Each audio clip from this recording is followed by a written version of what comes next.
Assalamualaikum warahmatullahi wabarakatuh. Halo semuanya. Jumpa kembali dengan saya Kang Restu. Apa kabar kalian semua? Semoga kalian selalu sehat, baik dan tentunya dimudahkan segala urusannya oleh Tuhan Yang Maha Esa. Amin amin ya rabbal alamin. Oke, seperti biasa kali ini saya akan menceritakan sebuah kisah horor. Dan bagi kalian yang baru bergabung, jangan lupa klik tombol subscribe-nya. Klik juga lonceng notifikasinya serta like video ini agar kalian tidak ketinggalan cerita-cerita terbaru dari channel kami. Oke, terima kasih. Dan langsung saja tanpa berlama-lama lagi. Bagaimana kisahnya? Ini dia ceritanya. Saat di tempat kerja, Iva mulai menghadapi situasi baru yang cukup membuatnya kesal, terutama dari sahabatnya dan juga saudaranya yaitu Lela. Saat mereka sedang beristirahat di kantin setelah setengah hari bekerja, Lela dengan senyum menggoda mulai menggodanya. "Fah, aku lihat tiap pagi kamu sekarang gak naik motor sendiri lagi ya. Sekarang ada yang nganterin pakai mobil mewah. Siapa lagi kalau bukan Fatur?" Iva yang sedang menyendok nasi ke mulutnya hanya bisa mendesah. "Udahlah kak, jangan mulai." "Tapi serius Fah, gimana sih perasaanmu dijemput cowok kayak tiap pagi? Bayangin aja deh, kita ini naik motor capek-capek, kamu tinggal duduk manis, AC nyala, terus langsung diantar sampai depan pintu tempat kerja. Enak kan?" Lela tertawa kecil, jelas menikmati bagaimana wajah Iva mulai kesal. Iva menatap wajahnya. "Kak, denger deh, aku tuh gak pernah minta dijemput atau diantar ya. Dia yang maksa sendiri. Aku juga gak nyaman. Tapi aku takut kalau aku nolak mentah-mentah, nanti dia malah buat masalah sama keluargaku." Lela mengerutkan kening. "Seriusan? Emang segitunya?" Iva mengangguk. "Iya kak, Fatur kan bukan tipe orang yang bisa dengan mudah menerima penolakan. Kalau dia udah mau sesuatu, dia tuh pasti bakal dapetin itu dengan segala cara. Dan aku gak mau keluargaku kena imbasnya." Lela akhirnya menurunkan nada bercandanya. Ia tahu Iva bukanlah tipe orang yang gampang terpengaruh oleh harta. Dan kalaupun Iva sampai berbicara sekeras ini, berarti memang ada sesuatu yang mengganggunya. Sementara di sisi lain, di rumahnya yang besar dan juga mewah, Fatur menjalani kehidupan yang benar-benar bertolak belakang dengan Iva. Sehari-hari kegiatan Fatur tidak jauh dari makan, tidur, nongkrong dan juga menghamburkan uang. Jika bosan di rumah, ia akan keluar bersama teman-temannya, menghabiskan malam di kafe mahal atau sekedar mengitari kota dengan mobilnya yang berharga ratusan juta. Fatur tidak pernah berpikir untuk bekerja. Baginya, hidup adalah tentang menikmati apa yang sudah disediakan oleh keluarganya. Setiap kali butuh sesuatu, ia tinggal meminta kepada ayahnya, Pak Jalil, yang selalu memanjakan anak semata wayangnya itu. Hingga suatu hari saat sedang bersantai di ruang keluarga dengan segelas jus jeruk di tangannya, ayahnya duduk di sebelahnya dan memulai pembicaraan serius. "Fatur, kamu udah umur segini, sudah waktunya mikirin masa depan. Kamu gak bisa loh terus-terusan begini aja. Ayah pingin kamu segera menikah," ujar Pak Jalil dengan nada tegas. Fatur mengangkat alisnya. "Nikah? Untuk apa ya? Lagian aku juga kan masih mau menikmati hidup." Pak Jalil mendengus.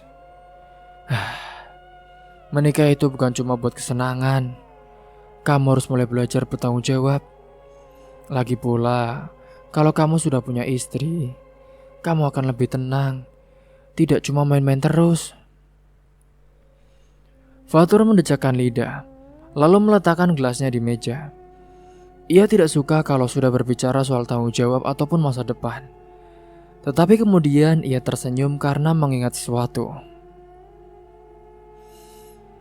Tapi ayah tenang aja ya, aku sudah punya calon, katanya dengan santai. Pak Jalil terkejut saat itu. Oh ya? Calon? Siapa dia? Keluarga mana? Fatur tersenyum penuh percaya diri. Sudah ya, nanti aku kenalin langsung aja ke ayah. Aku bakal bawa dia ke sini. Mbak Jalil mengangguk puas. Ya sudah, baguslah. Kalau kamu memang sudah ada pilihan, lebih baik bawa dia ke sini secepatnya. Ayah ingin lihat siapa yang bakal jadi menantu ayah. Fatur hanya mengangguk tanpa benar-benar memikirkan apa konsekuensinya. Baginya yang terpenting adalah ayahnya tidak lagi memaksanya mencari calon lain. Dan tentu saja calon yang dimaksud adalah Iva. Namun di sisi lain, Iva sendiri justru semakin merasa tidak nyaman dengan situasi yang ada. Meskipun Fatur terus berusaha mendekatinya, Iva tahu betul bahwa hatinya tidak bisa dipaksa. Ia tidak mencintai Fatur dan ia juga tahu bahwa pria itu bukanlah tipe yang bisa ia harapkan untuk menjadi pasangan hidup.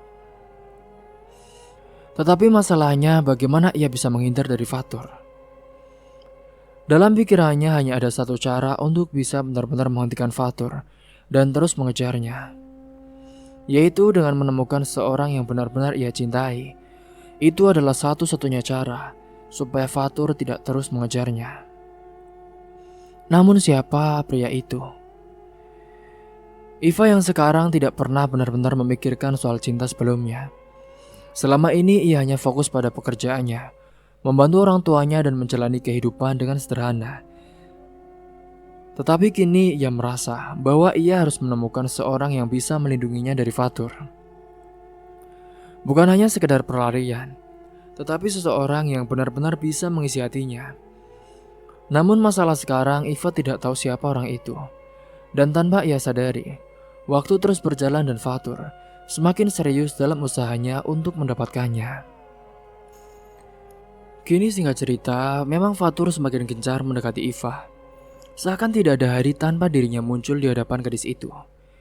Setiap pagi ia masih setia menunggu di depan rumah Iva, siap mengantarkan gadis itu ke tempat kerja.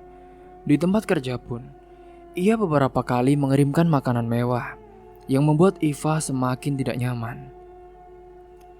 Iva merasa dirinya seperti burung dalam sangkar emas. Ia tidak bisa terus-menerus berpura-pura menerima kebaikan Fatur hanya karena takut membuat masalah. Lama-lama tekanan itu pun ternyata semakin mengimpitnya. Ia tidak bisa lagi hanya diam dan membiarkan keadaan berjalan seperti ini. Hingga suatu sore saat Iva baru saja pulang kerja, ia menemukan Fatur sudah berdiri di depan rumahnya seperti biasa. Kali ini Fatur tidak sendiri. Ia membawa sebuah kotak besar yang terlihat seperti hadiah mahal. Iva, ini aku bawa sesuatu buat kamu, Fah. Aku yakin kamu pasti suka, katanya dengan nada percaya diri. Iva menghela nafas panjang. Ia tidak ingin lagi berlama-lama berada dalam situasi ini.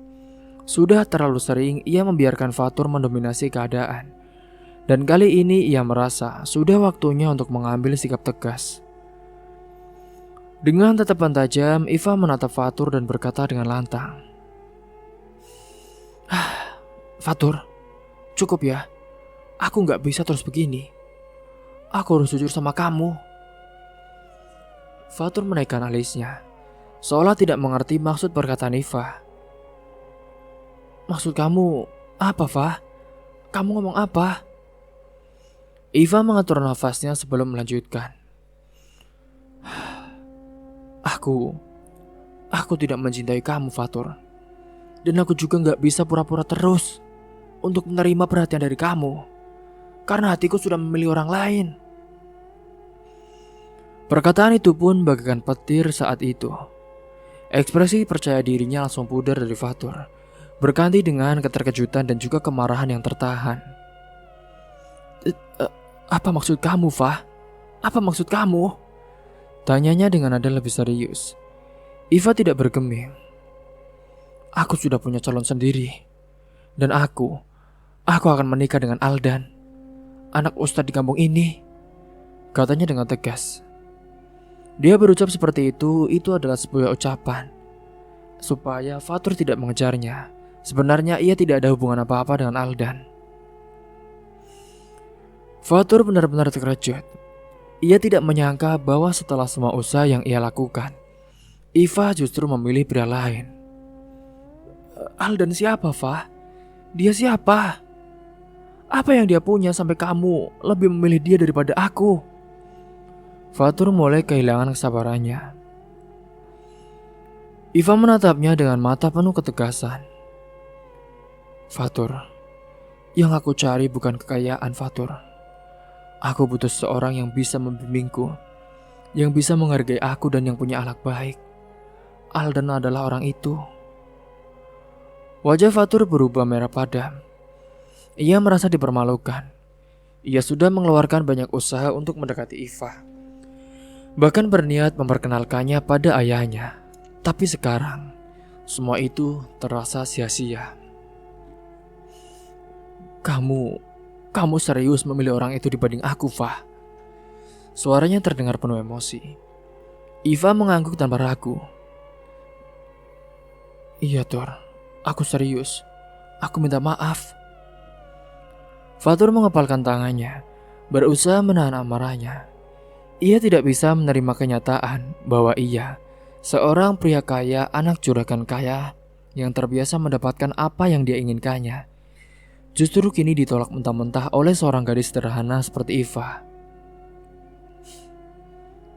Lihat saja ya, aku gak akan tinggal diam. Aku sudah berusaha sejauh ini, dan aku gak terima kalau semuanya berakhir seperti ini, kata Fatur dengan dingin. Iva tetap berdiri tegak, tidak menunjukkan ketakutan sedikit pun. Silakan saja, Fatur, tapi aku sudah mengambil keputusan. Aku harap kamu bisa menerima itu dengan baik. Fatur menatap Iva tajam, lalu tanpa berkata lagi, ia berbalik dan melangkah pergi dengan mobilnya, melaju dengan kencang meninggalkan rumah Iva, meninggalkan perasaan penuh kemarahan dan juga kekecewaan di dalam dirinya. Iva menghela nafas panjang. Ia tahu bahwa ini pasti bukan akhir dari masalahnya. Karena Fatur pastilah tidak akan mudah menyerah. Namun setidaknya untuk pertama kalinya ia merasa lebih tenang karena telah menyatakan isi hatinya dengan jujur. Kini ia hanya bisa berharap bahwa keputusannya akan membawanya ke arah yang lebih baik. Meskipun ia tahu bahwa perjalanan ini belum selesai. Setelah meninggalkan rumah Iva saat itu, di sisi lain Fatur mengemudikan mobilnya yang dengan kecepatan tinggi. Amarah menguasai dirinya, tangannya mencengkram setir dengan erat. Rahangnya mengeras, dan dadanya naik turun penuh emosi. Penolakan Iva benar-benar membuatnya terbakar.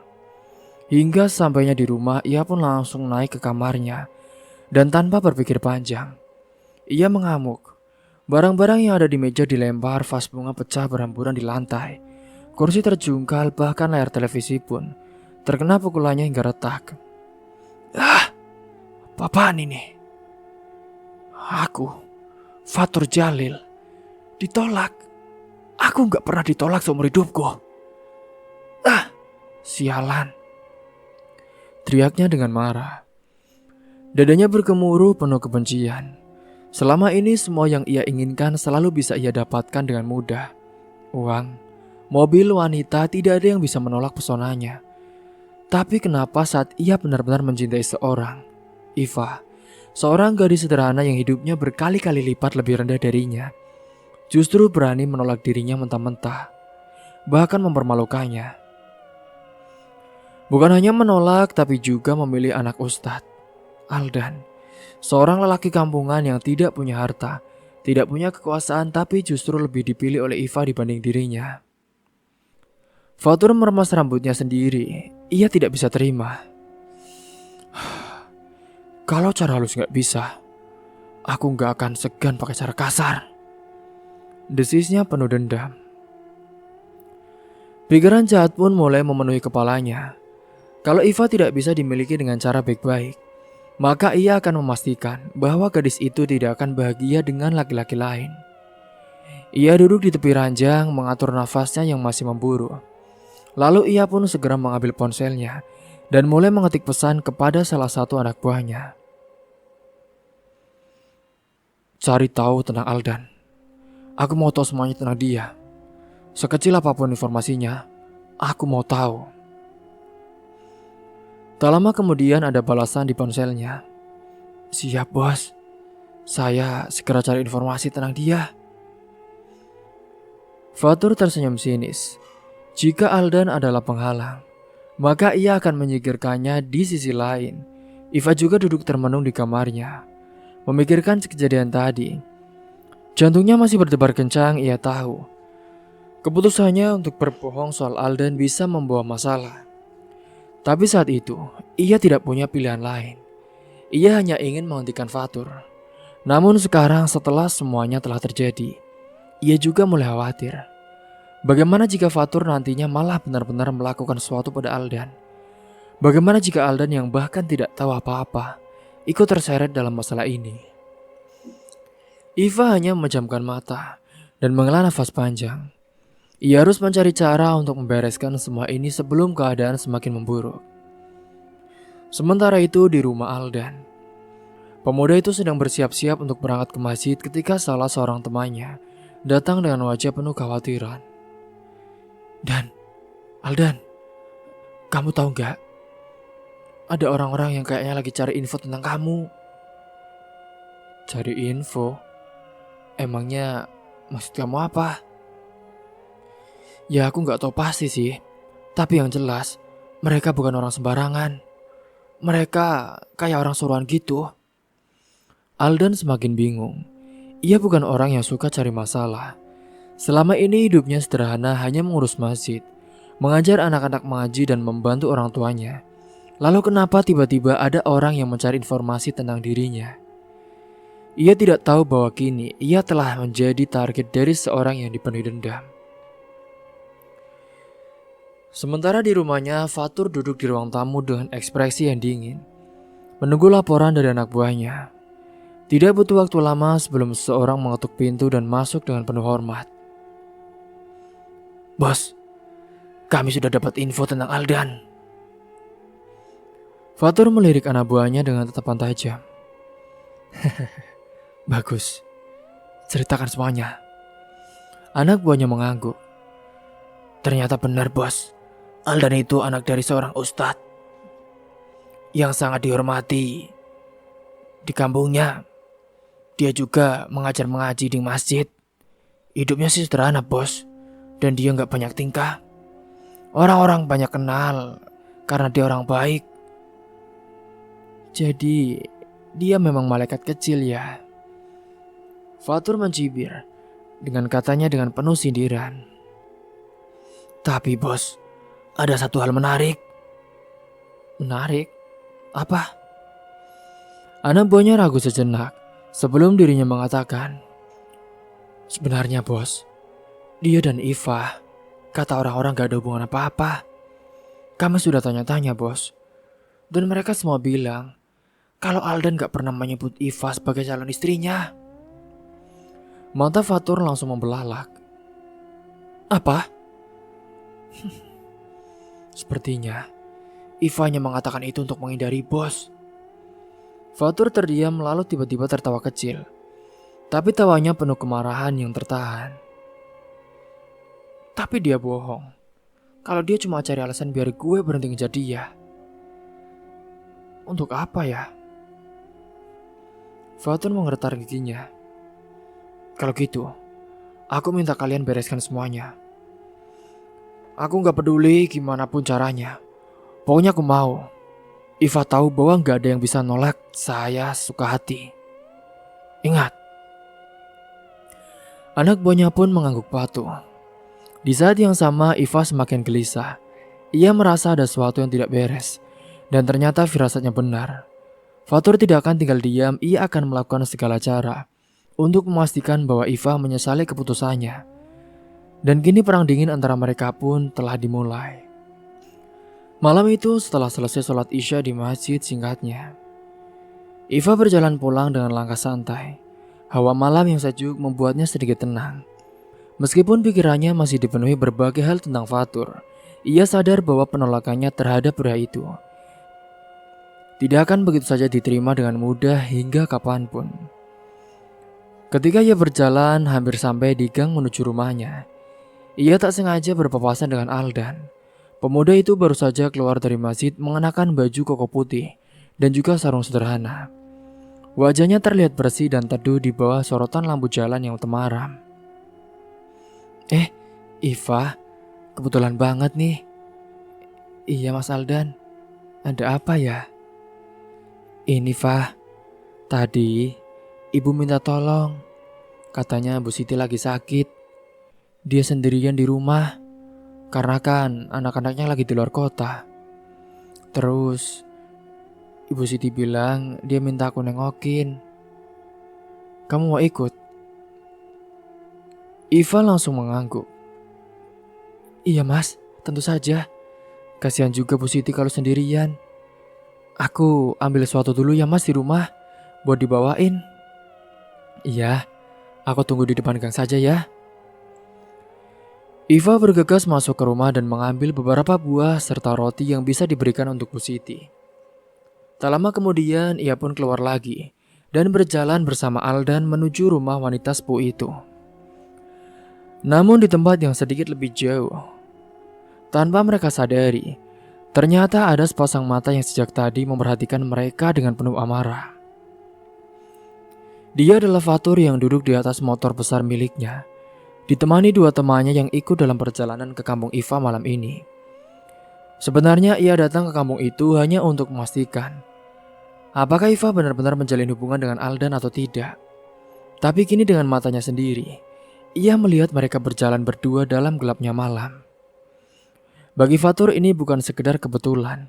Ini adalah bukti bahwa Iva telah berbohong kepadanya. Jadi ini orangnya. Salah satu temannya bertanya sambil menatap tajam ke arah Aldan. Fatur mengangguk pelan. Matanya masih terpaku pada pasangan yang berjalan di depannya.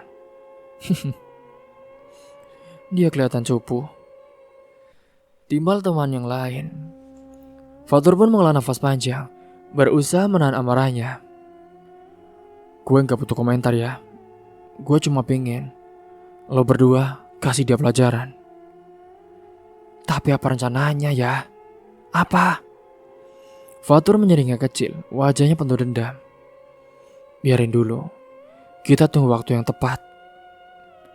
Teman-temannya tertawa kecil mengerti maksud dari pemimpin mereka. Sementara itu Iva dan Aldan pun sudah sampai di rumah Bu Siti.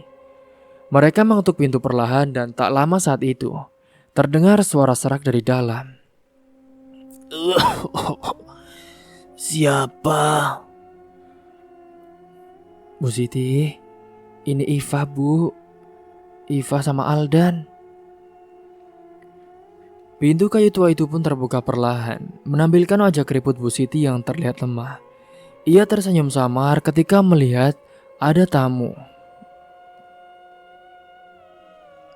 Masuk nak, Katanya dengan pelan. Mereka pun masuk ke dalam rumah yang sederhana itu. Iva segera meletakkan buah dan juga roti yang dibawanya di atas meja. Sementara Aldan membantu Bu Siti duduk lebih nyaman. Ibu sakit apa? Tanya Aldan dengan lembut. entahlah nak. Badannya rasanya pegal semua. Kepala pusing. Gak ada tenaga buat ngapa-ngapain. Jawab wanita tua itu dengan suara lemah. Iva merasa iba. Ya udah Bu, besok aku bawain jamu ya Bu, biar badannya lebih enakan. Gak usah repot-repot, Duk. Ucap Bu Siti dengan tersenyum ramah.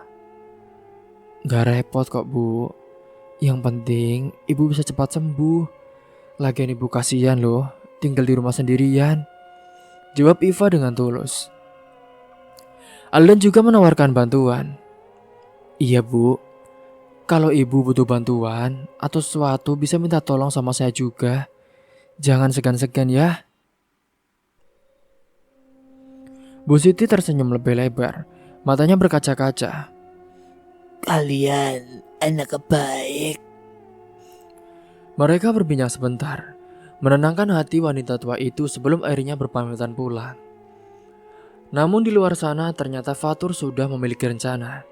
Setelah memastikan Iva masuk kembali ke rumahnya dengan aman, ia langsung memfokuskan perhatiannya pada Aldan yang berjalan sendirian menuju rumahnya. Fatur menyalakan motornya perlahan, lalu memberi kode kepada teman-temannya. Mereka mengikuti Aldan dari belakang, memastikan pemuda itu masuk ke dalam perangkap mereka. Ketika Aldan melewati gang sepi, tiba-tiba ada motor yang menghadang jalannya. Ia terpaksa berhenti, bingung dengan situasi yang tiba-tiba ini. Lalu dari belakang, suara langkah kaki terdengar mendekat. Aldan pun menoleh dan melihat Fatur sudah berdiri di sana, menatapnya dengan mata penuh kebencian. Kita akhirnya temu juga ya, kata Fatur dengan nada dingin.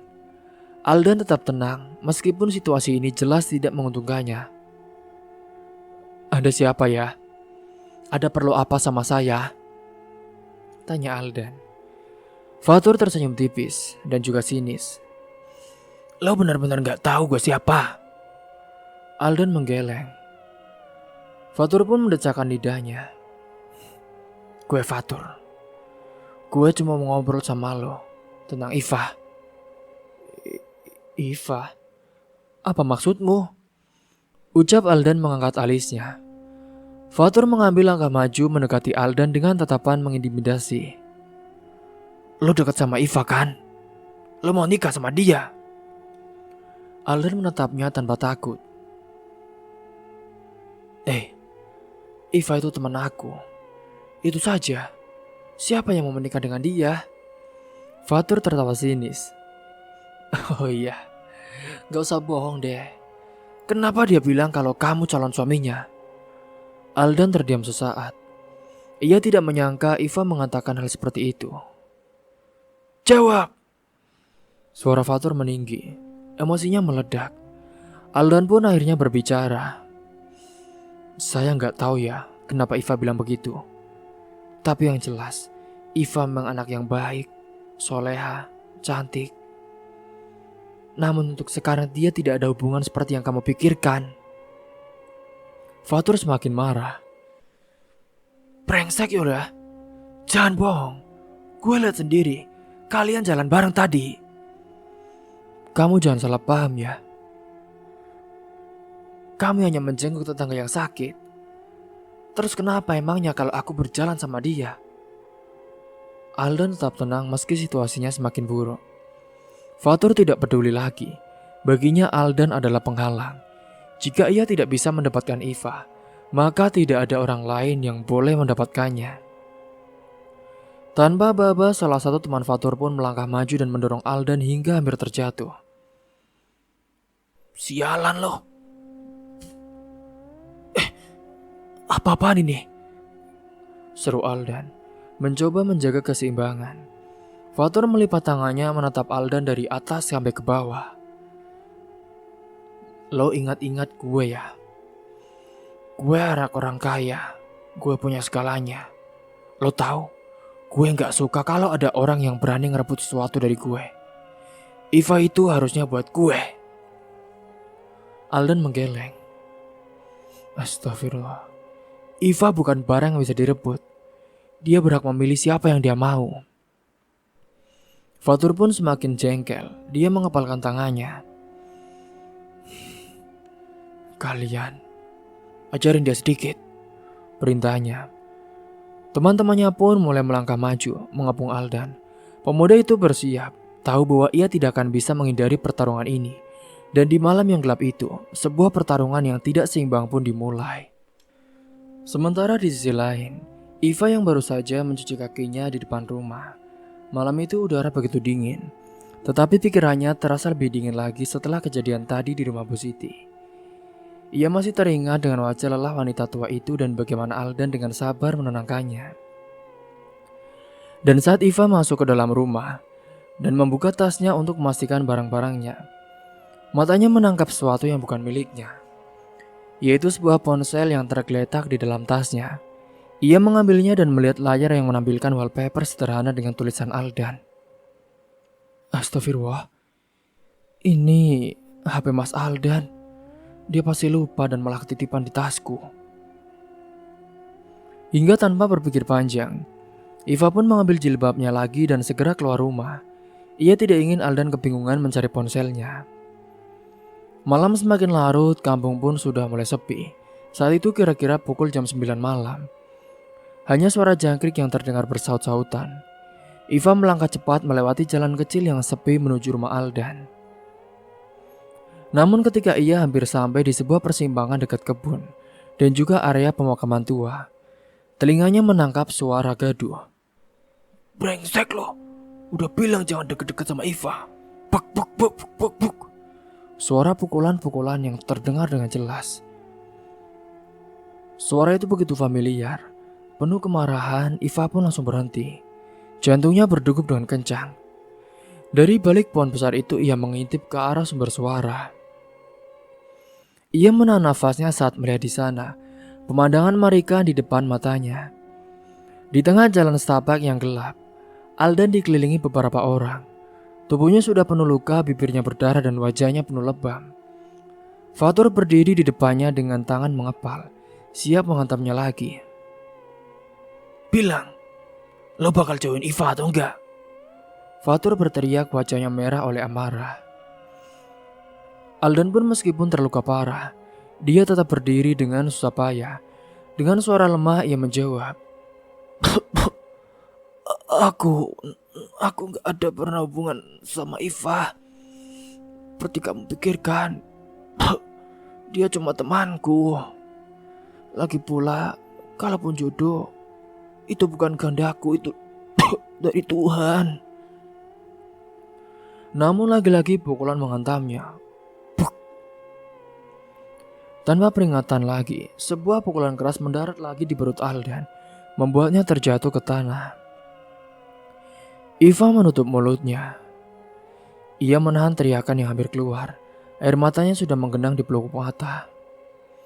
Lo gak ngerti ya, gue gak suka ada yang deketin Iva selain gue. Fatur membentak sambil menendang tubuh Aldan yang sudah tak berdaya. Iva tidak bisa tinggal diam lagi. Ia pun keluar dari tempat persembunyiannya dan berlari mendekati mereka. Stop! Hentikan Fatur! Iva berteriak sekuat tenaga. Semua orang langsung menoleh ke arahnya. Jangan sakiti Mas Aldan. Aku mohon, jangan. Air mata Iva mengalir deras saat melihat Aldan yang sudah hampir pingsan. Namun sebelum ia bisa mencapai Aldan, dua orang dari geng Fatur langsung menangkapnya. Lepaskan. Apa-apaan ini? Apa-apaan? Lepaskan aku. Iva meronta, mencoba melawan. Tetapi geng Fatur jauh lebih kuat saat itu. Fatur menghampiri Iva dengan ekspresi yang sulit ditebak, antara marah, dendam, dan juga keinginan yang menggebu. Lo datang sendiri, Va. Gue udah capek, lo terus nolak gue. Lo pikir lo terus bisa terus-terusan lari? Iva menatapnya dengan mata penuh kebencian. Aku gak bakal pernah suka sama kamu ya Fatur. Kamu gak bisa mengerti. Fatur menyeringai, lalu menampar Iva dengan keras. Plak! Kecantikan lo. Iva tersentak saat itu. Kepalanya terasa berputar karena tamparan itu. Hingga saat ia mau melawan. Kamu jahat Fatur, kamu jahat, kamu pengecut. Iva menangis dan berteriak. Tapi Fatur hanya tertawa sinis. Gue gak peduli. Kalau lo gak bisa jadi milik gue secara baik-baik, maka gue ambil lo dengan cara gue sendiri. Bersama dengan teman-teman gue, kita akan pesta. Iva semakin meronta, berusaha melepaskan diri. Tetapi geng Fatur tidak melepaskannya. Dengan gestur dingin, Fatur memberi isyarat kepada teman-temannya. Bawa dia, cepat. Lepaskan aku, lepaskan. Iva menjerit. Kakinya mencoba menendang siapa saja yang bisa dijangkau. Tetapi geng itu terlalu kuat. Aldan yang sudah lemah dan sudah hampir pingsan. Ia pun tidak bisa apa-apa lagi. Iva.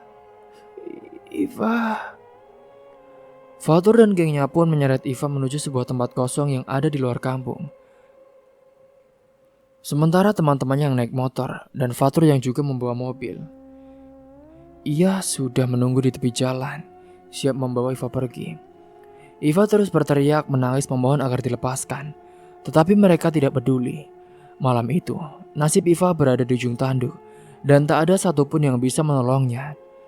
Sementara saat itu, Aldan yang sudah pingsan, dia benar-benar tidak mengenali Fatur siapapun sama sekali. Sementara di sisi lain malam itu, terasa begitu kelam bagi Iva. Ia yang sudah dibawa oleh Fatur, ia terbangun dengan tubuh yang lemah. Setelah tadi, Fatur dan juga gengnya menggilir Iva dengan paksa saat dia sedang tak sadar. Sungguh kejam mereka semua. Iva merasakan sakit di tubuhnya, seluruh raganya terasa hancur, dan pikirannya terasa kosong. Air matanya terus mengalir tanpa henti membasahi pipinya yang dingin. Di sudut ruangan gelap itu, Fatur yang tergeletak tertidur karena kelelahan. Nafasnya teratur. Wajahnya terlihat puas dengan apa yang telah ia lakukan. Sementara Iva hanya bisa duduk meringkuk di lantai dengan rasa sakit yang tak bisa diungkapkan. Tiba-tiba rasa marah membuncah di dalam dirinya. Ia tidak bisa menerima ini. Ia tidak akan membiarkan hidupnya hancur begitu saja di tangan laki-laki seperti Fatur. Perlahan Iva dengan kesakitan dan juga lemah tak berdaya, ia menguatkan tubuhnya yang lemas. Dengan sisa tenaga yang ia punya, ia merangkak ke sudut ruangan. Matanya menangkap sebuah balok kayu yang tergeletak di sana.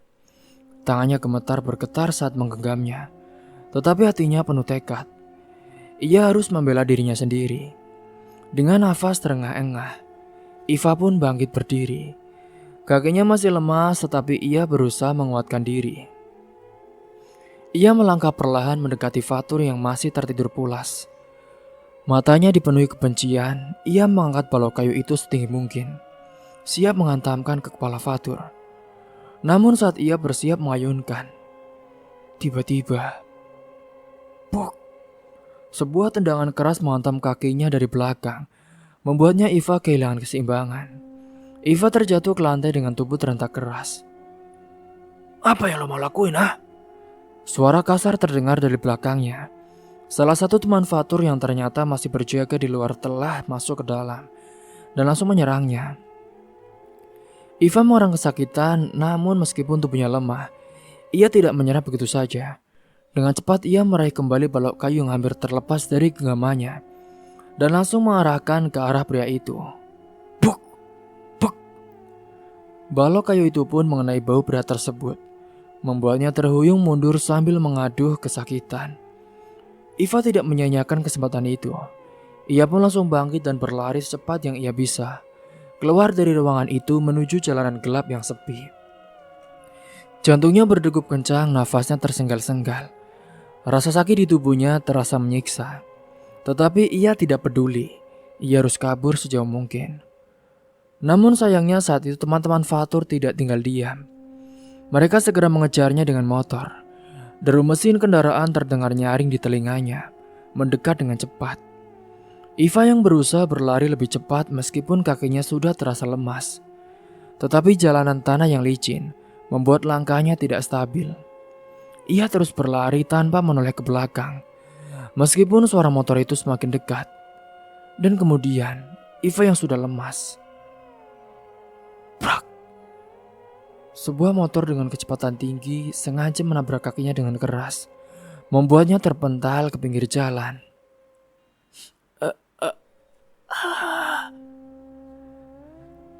Iva menjerit kesakitan saat tubuhnya menghantam tanah kasar, lutut dan lengannya lecet. Sementara kakinya terasa perih luar biasa. Ia mencoba bangkit tetapi rasa sakit yang menjalar di kakinya membuatnya tak bisa berdiri. Ia hanya bisa tergeletak di jalan, menangis dengan nafas terengah-engah. Sementara itu para pengejarnya hanya menatapnya dari atas motor mereka. Salah satu dari mereka pun tertawa sinis. Udah, gak usah dikejar lagi. Kasihan tuh, udah gak bisa lari. Lagian, kita juga sudah menikmati tubuhnya. Mereka pun akhirnya pergi meninggalkannya sendirian di tengah jalan yang sepi, tanpa ada siapapun yang bisa menolong. Iva meringkuk di tanah, tubuhnya bergetar. Tangannya mencakar tanah dengan frustasi. Rasa sakit yang ia rasakan bukan hanya fisik, tetapi juga hatinya yang hancur berkeping-keping. Ia menatap langit malam yang gelap. Bulir air matanya mengalir semakin deras. Kenapa ini harus terjadi padaku? Kenapa? Isaknya dengan lirih. Ia merasa lemah tak berdaya, sendirian di dunia yang terasa begitu kejam. Namun di tengah penderitaannya, satu hal pasti, ia tidak akan membiarkan hidupnya berakhir seperti ini. Ia akan bangkit, ia akan membalas semua ini, dan ia tidak akan membiarkan Fatur dan kawannya lolos begitu saja. Iva yang lemah tak berdaya saat itu, ia hanya bisa berharap agar semoga ada orang yang bisa menolongnya. Di sisi lain, teman-teman dari Fatur itu pun kembali ke Fatur dengan tenang. Mereka tak merasakan salah, namun mereka juga tak tahu bahwa ada balasan yang akan menanti mereka semua. Semoga kalian semua bisa mengambil hikmah dan pelajaran dari kisah ini. Mungkin itu saja yang dapat saya sampaikan. Kurang lebihnya mohon maaf apabila ada salah kata ataupun ucapan yang kurang berkenan bagi kalian semua. Sampai jumpa di cerita selanjutnya. Akhir kata, wassalamualaikum warahmatullahi wabarakatuh.